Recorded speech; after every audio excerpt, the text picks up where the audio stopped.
সুপ্রভাত বন্ধুরা, আশা করব তোমরা সবাই ভালো আছো। আজকের তারিখ হলো 11/4/2025 আর দিনটা আজকের হচ্ছে শুক্রবার।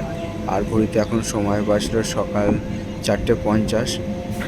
নুঙ্গি স্টেশন থেকে ট্রেন ছেড়ে দিয়েছে, আগ্রা স্টেশনের উদ্দেশ্যে যাচ্ছে এবং সেই যাত্রাপথের ছবিটা আমি তোমাদের সামনে তুলে ধরার চেষ্টা করছি। তো তোমরা দেখতে থাকো পুরো ছবিটা। নুঙ্গি প্ল্যাটফর্ম থেকে এখনও ট্রেন পুরোপুরি ক্রস করেনি এবং তারই একটা ছবি আমি তোমাদের সামনে দেখাবার চেষ্টা করছি। আশা করছি ভিডিওটা তোমাদের ভালো লাগবে। ভালো লাগলে অবশ্যই তোমরা মন্তব্য করে জানাবে কেমন তোমাদের ছবিটা লাগছে।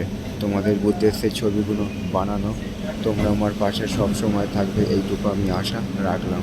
তো নুঙ্গি থেকে ট্রেন ছেড়েছে সবেমাত্র নুঙ্গি স্টেশন থেকে এবং সেই তারই একটা ছবি আমি দূর থেকে তোমাদের সামনে দেখাবার চেষ্টা করছি।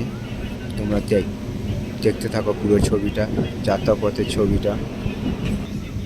তো বন্ধুরা, সেই যে ব্রিজটা পার হচ্ছে বাটা ব্রিজ, খুবই একটি গুরুত্বপূর্ণ আর ব্যস্ততম ব্রিজ বলা চলে। সেই ব্রিজের তলা দিয়ে ট্রেন যাচ্ছে এবং সেই ব্রিজের ছবিটা আমি তোমাদের দেখাবার চেষ্টা করলাম, বাটা ব্রিজ। আর নুঙ্গির পরবর্তী স্টেশন হচ্ছে আগ্রা। তো সেই যাত্রাপথের ছবিটা তোমরা দেখতে থাকো।